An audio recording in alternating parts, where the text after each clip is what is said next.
The Haggadah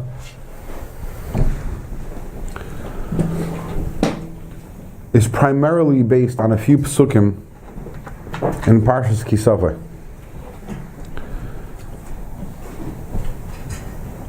In the times when the Beis HaMikdash stood in Yerushalayim, so there was a mitzvah of Bikurim, which means that a farmer had to take the first of the fruit of the 7 species for which Eretz Yisrael, for which Eretz Yisrael was praised, and had to take them up to the Beis HaMikdash and give them to the Kohen. And this was as an expression of gratitude to Hashem. So these psukim which talk about the Yidden going down to Mitzrayim, and then the subsequent Geula, they constitute the guf, the primary body of the Haggadah. And what we do is we analyze every word or every clause in every one of these psukim. It's not probably 4, 5, 6 psukim in the Torah, and we break it down and we say,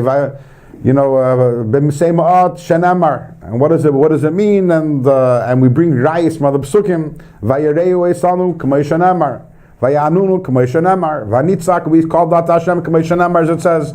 And for every single one of these psukim, we bring further proof from other places in the Torah, and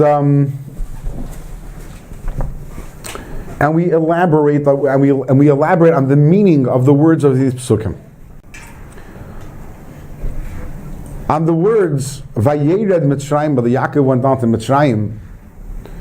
So the Haggadah continues and says, Anus al pi hadibur. Vayered Mitzrayim, Anus al pi hadibur. Yaakov went down to Mitzrayim. He was forced to do so by Hashem, by Hashem's word. It doesn't bring a proof. In other words, it doesn't say Vayered Mitzrayim Hashenamar. It doesn't say K'mo Shenamar, like it doesn't, as it does with all the other. And it doesn't explain it. It doesn't say Vayered Mitzrayim. What does it mean? Like Vesalacha, sometimes it doesn't bring. It'll explain what it means. Right? It'll explain it. But by Vayered Mitzrayim, it doesn't bring a proof. It doesn't explain it. It just makes a statement from the side that he was forced by Hashem to do so.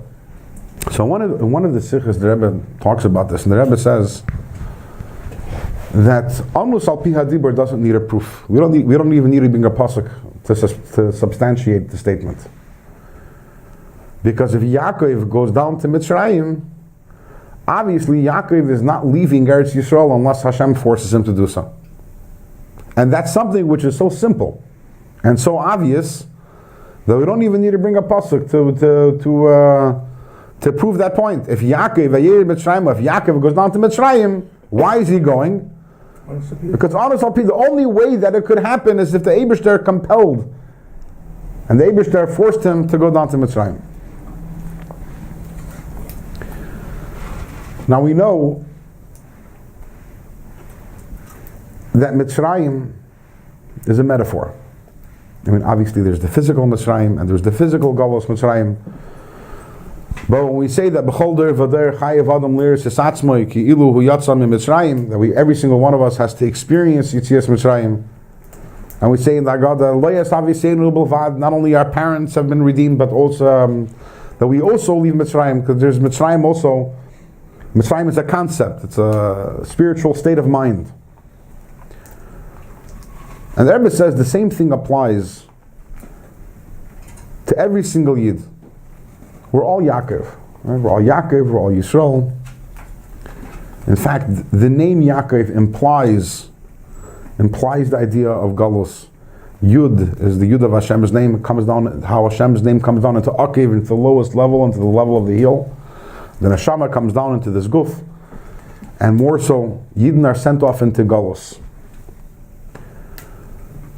So the fact that Vayered Mitzrayim, the fact that a Yid could be in Galus, is Anus al pi hadibur. It's something which is compelled by Hashem. Because otherwise it's impossible. Otherwise it's impossible for a Yid to be in Galus. If not for the fact that Hashem forces it and Hashem compels it. Why is that? Because the idea of Galus is restriction. and constriction.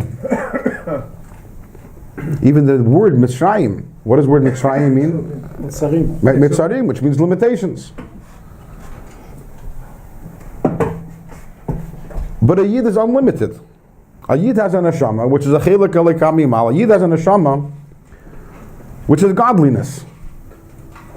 Now, I'm not a mathematician, but it's pretty obvious to me that you can't fit infinity into an infinite container, into a finite container.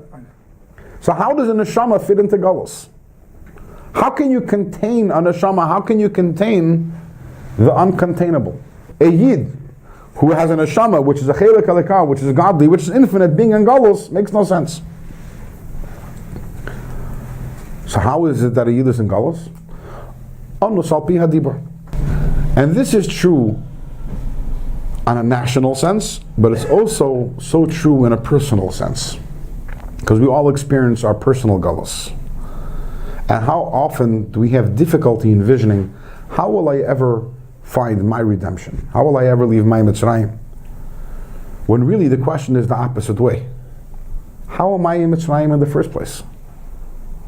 Regardless of your spiritual state or my spiritual state, the question isn't how you're going to get out of it. The question is, how are you in it? You have a neshama. You're a ben Avraham, Yitzchak, v'Yaakov. You're a piece of godliness trapped in your body. How are you where you're at? The question isn't how you're going to get elsewhere. The question is, what are you doing here? This is an unnatural state where you are. Mitzrayim is not a natural state. It's an unnatural state.